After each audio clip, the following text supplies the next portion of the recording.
C Joseph Vijay எனும் நான். C Joseph Vijay எனும் நான்.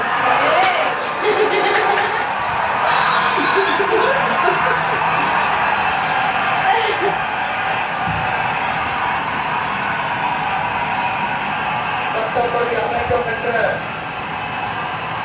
இந்திய அரசியல் அமைப்பின்பால் உண்மையான நம்பிக்கையும் மாறாப்பட்டும் கொண்டிருப்பேன் என்றும்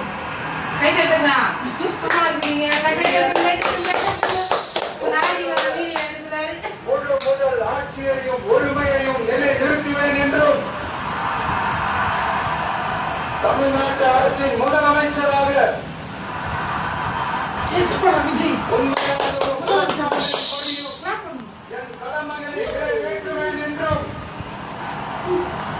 அரசியல் அமைப்புக்கும் சட்டத்திற்கும் இணங்க அச்சமும் ஒருதலை சார்பும் இன்றி விருப்பு வெறுப்பை நிறுத்தி பலதரப்பட்ட மக்கள் அனைவருக்கும் நேர்மையானதை செய்வேன் என்றும் ஆண்டவன் மீது ஆணையிட்டு உறுதிமொழிகிறேன். ஆமா இப்பதான்